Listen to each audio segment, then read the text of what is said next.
안녕하세요. 꿈꾸는 자본가의 성장 읽기입니다. 오늘은 경매, 웃기는 얘기다. 부자들의 투자 비밀. 전세가가 오르면 매매가도 올라갈까? 라는 주제로 한번 이야기를 나눠보도록 하겠습니다. 오늘은 왕초보도 100% 성공하는 부동산 투자 백문백답 네 번째 이야기입니다. 첫 번째와 두 번째, 세 번째는 유튜브에서 성장 읽기를 검색하시면 보실 수 있고요. 이 책을 가지고 부동산 투자 2천만 원을 가지고 아파트 260채 부자가 된 박정수 씨의 부동산 투자 노하우에 대해서 얘기를 하고 있습니다. 관심 있으신 분들이라면 유튜브에서 성장 읽기를 검색하시면 첫 번째와 두 번째, 세 번째 이야기도 보실 수 있습니다. 경매? 웃기는 이야기다.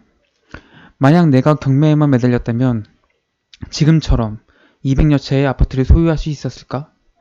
그럴 수 없었을 것이다. 이제 경매는 이익을 얻기 힘든 구조가 되었다. 순수하고 선한 사람들을 이용해 경매 학원과 관련된 업자들만 돈을 버는 것이다. 그러니까 부동산 경매에 이제 붐이 많이 불었죠. 진짜 저도 부동산 경매를 해봤지만 요즘 뭐 발 디딜 틈이 없습니다. 밖에서 대기를 해야 할 정도로 정말 어마어마하게 사람들이 몰리고 있고요. 감정가를 넘어서는 경우도 굉장히 비일비재합니다. 근데 이 책의 저자 이제 박정수 씨는 여기는 200여 채라고 써있지만 제가 알기로는 지금은 300채가 넘는 걸로 알고 있고 경매하지만 사람들이 경매해서 뭐 부동산 싸게 살려고 하지만 그렇게 생각보다 큰 재미없다 라고 말하고 있는 겁니다. 경쟁도 많이 올라갔고 많이 대중화되면서 경매에서 재미 보고 이제 힘들고 오히려 경매 학원하고 관련된 업자들만 돈 벌고 있는 거다 라고 이야기를 하고 있습니다. 프리미엄이 높은 아파트를 사라고? 나는 현금 흐름이 끊어지지 않는 소형 아파트에 투자하라고 외치는 사람이다. 그런데 박정수 팀장님 수업을 들을 때는 그런가 보다 했는데 친구나 부동산 중개사들은 새로 짓는 아파트에 프리미엄을 고려하여 사라고 했다면서 난감해하는 회원들이 있다. 대부분의 사람들은 자기 생각이나 투자 방식을 쉽게 바꾸지 않는다. 하지만 나 같은 사람들은 옳다고 생각하는 투자 방식이나 다른 무엇인가를 발견하면 짧고 굵게 생각한 뒤 바로 실행에 옮긴다. 실행에 옮겨야 직접 경험할 수 있고 그래야 또 다른 가르침과 교훈을 얻을 수 있기 때문이다. 하지만 대부분의 사람들은 경험하지도 않고 실행하지도 않은 채 안 좋은 면만 생각해서 행동으로 옮기지 못한다. 이 또한 얼마나 다행인가. 나처럼 행동으로 먼저 옮기는 사람이 이기는 게 바로 우리가 하는 이 게임이기 때문이다. 그러니까 이제 뭐 부동산이나 이제 이런 데 가면은 새로 짓는 아파트를 뭐 분양권 이런 거겠죠?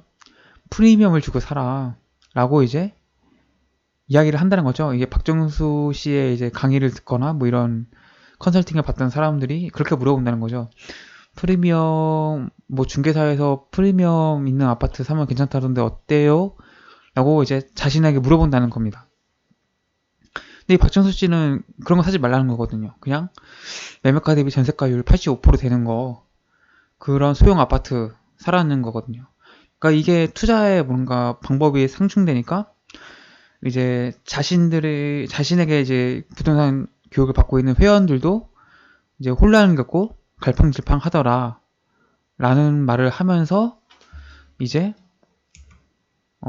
그걸 좋아하는 거죠. 왜냐면은 이제 사람들이 쉽게 변하지 않는다는 거죠. 내가 정말 이렇게 해서 200채, 300채를 샀는데도 불구하고 말해주는 거를 믿지 못하고 계속 본인의 생각대로 흔들린다는 거죠. 이러니까 이제 대부분이 이야기만 듣고 이제 실행을 하지 않는다는 거죠. 그러니까 실행을 하지 않으니까 실행하는 사람한테만 좋죠. 그래서 나처럼 이제 행동으로 먼저 옮기는 사람이 이기는 게임이다. 이 부동산 투자라는 거는 뭐 말로 하고 뭐 생각으로 하고 되는 게 아니고 진짜 하는 사람이 돈을 버는 그런 게임이다. 근데 대다수는 방법을 알려줘도 행동을 옮기지 못하더라 라는 말을 하고 있습니다. 부자들의 투자 비밀은 거대한 부자들은 자기 돈으로 투자하지 않는다. 남의 돈을 이용해서 투자한다. 남의 돈을 이용하는 수단과 재능이 당신을 부자로 만든다. 내가 말하는 남의 돈이란 두 가지다. 첫째는 전세 제도를 이용한 전세 보증금이고 두 번째는 은행에서 대출받은 돈이다.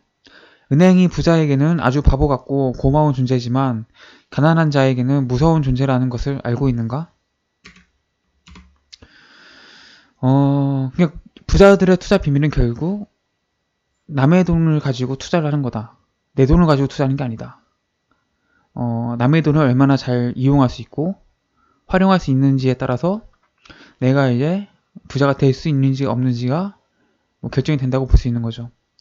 그러니까 여기서 이제 남의 돈이라는 건 두 가지를 얘기하는데 첫 번째는 전세 보증금. 전세 보증금은 이제 세입자의 돈이죠. 남의 돈이고 두 번째는 은행에서 대출받은 돈. 대출받은 돈은 은행 돈이죠. 그러니까 그것도 역시 남의 돈. 이 두 가지를 잘 활용해서 돈을 벌면 빠르게 부자가 될 수 있다는 거죠. 그래서 이제 전세를 끼고 소형 아파트에 투자하는 것이 다른 어떤 방법보다 이렇게 남의 돈을 이용할 수 있는 거기 때문에 빠르게 부자가 될 수 있다고 이야기하고 있습니다. 물가가 오를수록 좋다고? 물가가 오른다는 것은 그만큼 실물 자산이 오른다는 이야기다. 반면 돈의 가치는 더욱더 떨어진다. 같은 1,000원을 가지고 지금은 붕어빵 4개를 살 수 있지만 5년 뒤에는 2개밖에 사지 못한다.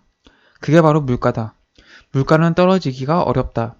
시간이 가면 갈수록 계속 오를 수밖에 없는 것이다. 대신 소형 아파트는 물가 상승 이상으로 매매가가 오르면서 전세가 또한 미친 듯이 오르기 때문에 가만히 앉아서 막대한 이득을 취할 수 있다. 물론 실물 자산인 아파트 중에서 중대형 아파트는 제외하고 소형 아파트만 이야기하는 것이다. 중대형 아파트는 시간이 지날수록 점점 더 쓰레기 같은 존재로 바뀌지만 소형 아파트는 시간이 지날수록 값어치가 오른다. 그렇다면 우리는 어떻게 해야 하는가? 시간이 지날수록 막대한 이익을 가져다주는 실물 자산, 즉 소형 아파트를 하루라도 빨리 획득해야 한다. 미친 듯이 획득해야 한다. 남들이 뭐라고 하든 미친 듯이 구입해야 한다. 온갖 부정적인 이야기가 들려도 귀를 닫고 구입해야 한다. 그러니까 여기서 이제 물가가 오를수록 좋다는 이야기를 하고 있습니다. 그러니까 뭐 앞서 이제 그 1, 2, 세 번째 이제 강의에서 동영상에서 물가가 왜 떨어지기가 어려운지, 물가가 떨어지면 어떤 현상이 나타나는지에 대해서 이야기를 했습니다. 그래서 그 영상에서 이제 물가가 왜 떨어지기 어려운지를 이제 한번 보시면 되고요. 여기서는 이제 물가가 계속 이제 오를 수밖에 없다는 걸 다시 한번 이야기하고 있는 겁니다. 물가가 오른다는 건 결국 실물 자산이 오른다는 이야기인데 아파트도 역시 실물 자산이죠. 그리고 이제 아파트라는 거는 변동성이 또 있어가지고 물가 상승만큼만 올라가는 게 아니라 물가 상승 이상으로 이제 매물가가 오르는 현상이 종종 나타나죠. 그럼 이제 막대한 이득을 또 다시 챙기는 거죠. 물가 상승도 방어할 수 있고 이제 종종 이제 물가 상승 이상으로 매매가가 폭등하는 현상, 그런 걸 통해서 막대한 이익을 취할 수 있는 것이 바로 아파트 투자다. 근데 아파트 중에서도 중대형 아파트는 아니다. 소형 아파트만 그렇다. 중대형 아파트는 뭐 인구 구조의 변화, 1인 가구 증가 이런 걸, 수요와 공급 이런 걸 따져보았을 때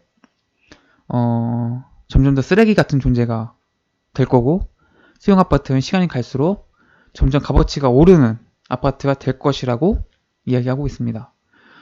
실제로 두 번째 영상과 세 번째 영상에 보시면은 이 책의 저자 이제 박정수 씨가 대형 아파트는 이제 무덤이라는 표현을 씁니다.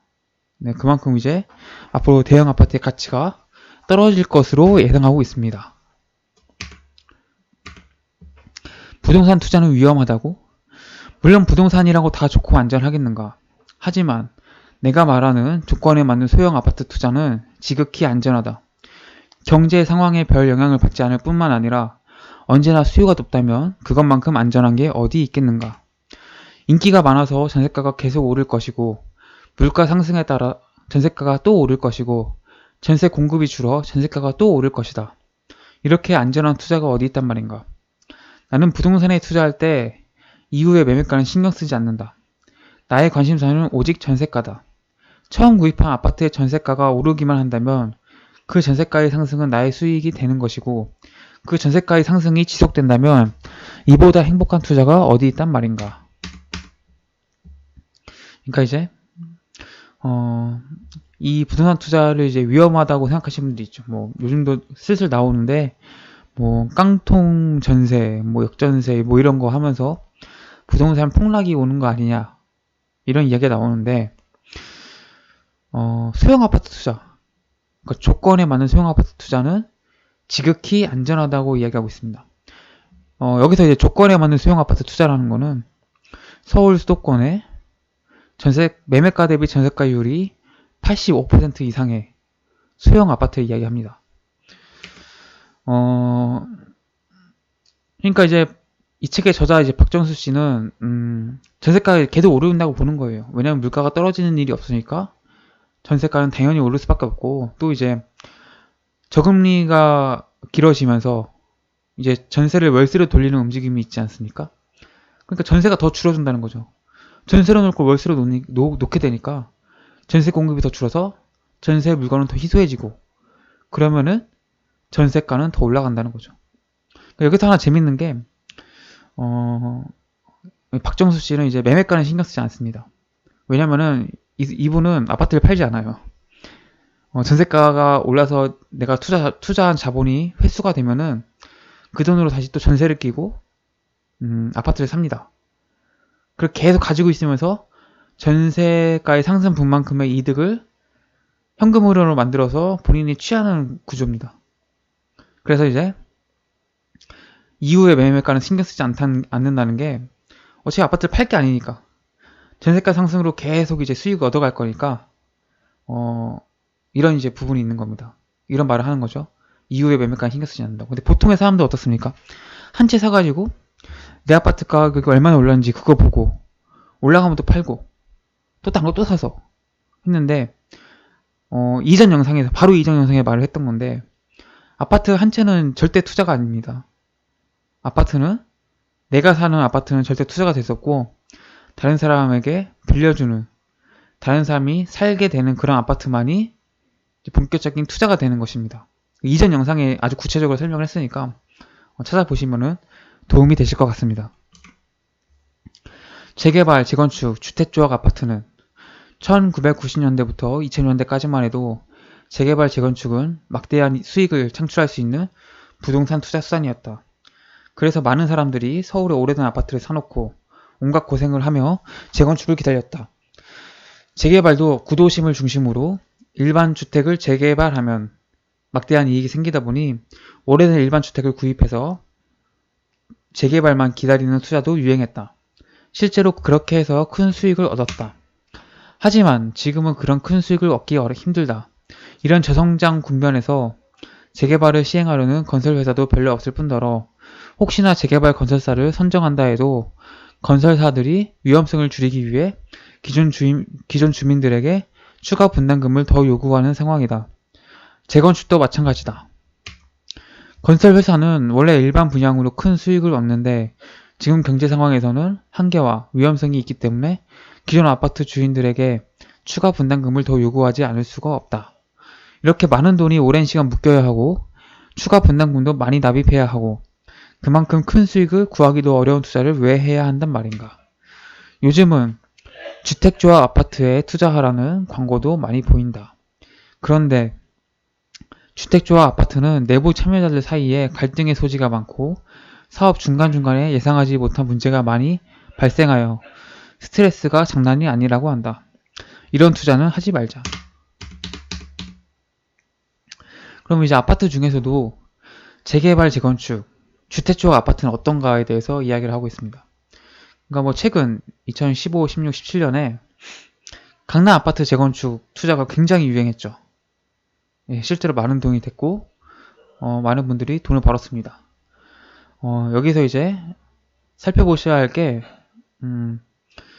근데 이 책의 저자 박정수 씨는 이제 재개발, 재건축, 주택조합 아파트에 대해서도 이제 투자로서는 별로다라고 이야기를 하고 있습니다. 1990년대와 2000년대만 해도 빌라를 사가지고 그 빌라를 이제 재개발되거나 재건축돼서 아파트 분양권을 얻는 투자가 굉장히 유행을 했고 굉장한 수익이 되었었다고 이야기하고 있습니다. 그런데 이제 지금은 이제 그런 상황이 어렵게 됐다. 왜냐면은 이제 저성장 국면에서 재개발을 시행하려는 건설 회사도 이제 많이 없어졌고 재개발 건설사를 선정한다 해도 건설사들이 이제 위험성을 줄이기 위해서 추가 분담금을 이제 많이 요구하는 상황이 됐다는 거죠. 그러다 보니까 이제 생각보다 재미가 없다는 거죠. 그런 거 투자해도. 왜냐면 추가 분담금을 많이 내면 그만큼 내가 얻을 이익이 줄어들겠죠. 그래서 이제 그런 단점이 있고, 두 번째는 이제 시간이 오래 걸린다는 거죠. 이제 많은 돈이 오랜 기간 동안 묶이고 또 추가 분담금 넣어야 되고 이러니까 그런 시간 대비 또 수익을 생각해서 수익률을 계산해 보면 그렇게 썩 재미있는 투자, 썩 이제 쏠쏠한 투자는 아니다 라고 이제 박정수 씨가 이야기하고 있습니다. 또 이제 주택조합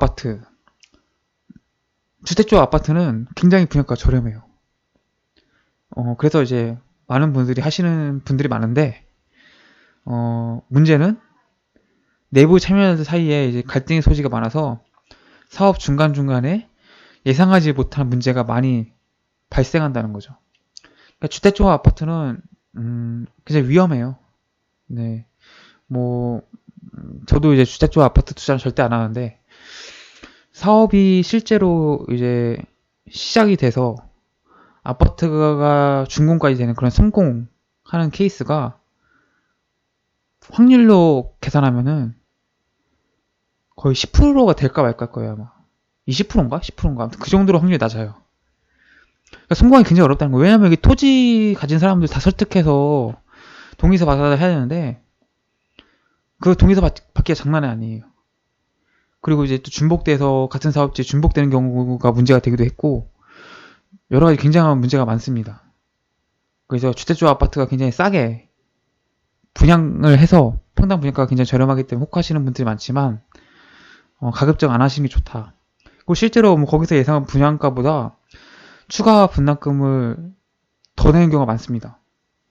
그러니까 주택조합 아파트는 웬만하면은 건들지 않는 게 좋습니다. 전세가가 오르면 매매가가 오르는 건가? 매매가가 오르면 전세가가 오르는 건가? 아파트 매매가는 미래 가치를 의미하고 전세가는 현재의 수요와 인기를 말해준다. 매매가 대비 전세가가 높다는 것은 그 지역의 아파트가 상당히 인기 있다는 것이다. 하지만 매매가가 높다는 것은 그 아파트의 인기가 높다기보다는 그 아파트의 기대치 또는 미래 가치가 높다고 판단할 만한 기준이다.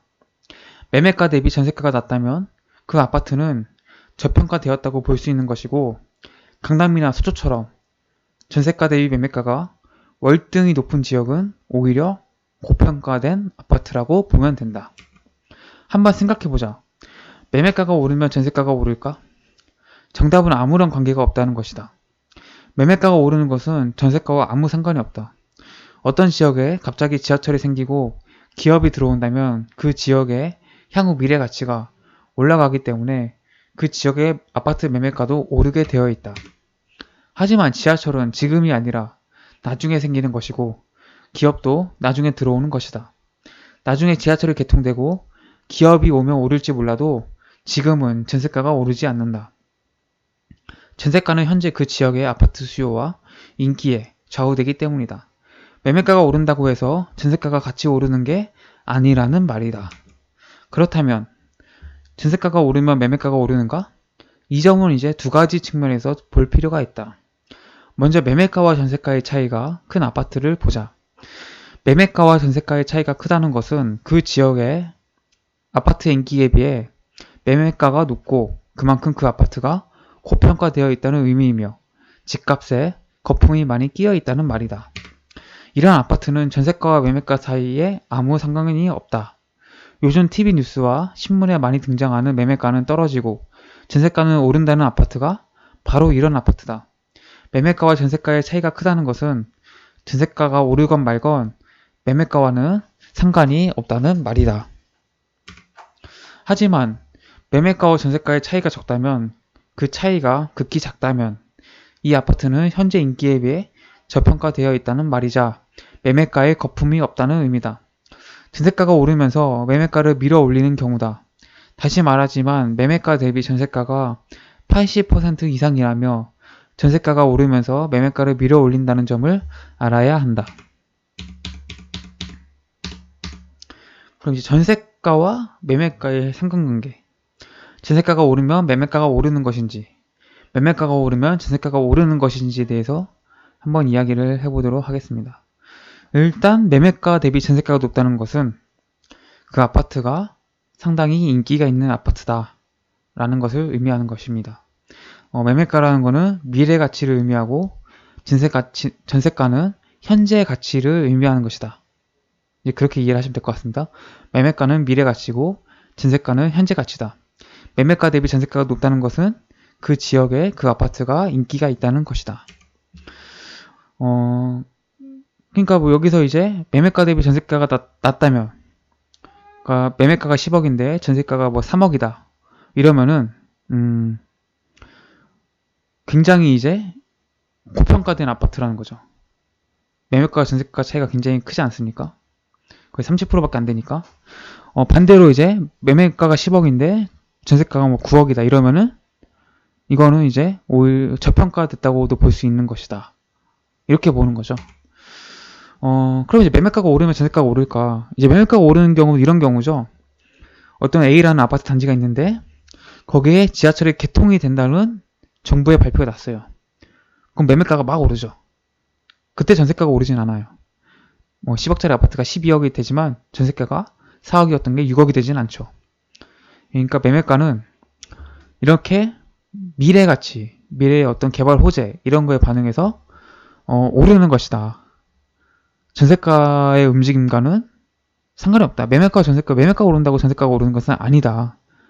매매가가 오른다고 전세가가 오른다는 것은 아무런 관계가 없는 말이다.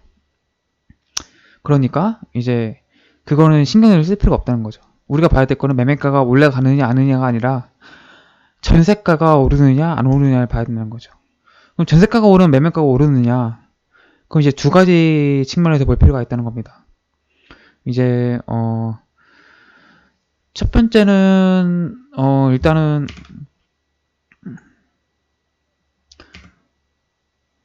매매가와 전세가의 이제 차이가 적다는 것은 현재 인기에 비해서 그 매매가가 저평가되어 있다는 말이라는 겁니다. 그러니까 이거는 즉 이제 거품이 없다는 거죠.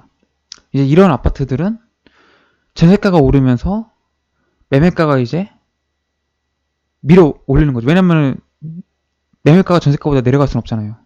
그러니까 전세가 3억인데 매매가가 2억 8천인데 이럴 수는 없으니까 전세가가 이제 계속 올라가다가 이제 매매가만큼 올라가면서 매매가도 어쩔 수 없이 전세가가 매매가를 밀어 올리면서 매매가가 오르는 현상이 나타난다는 거죠.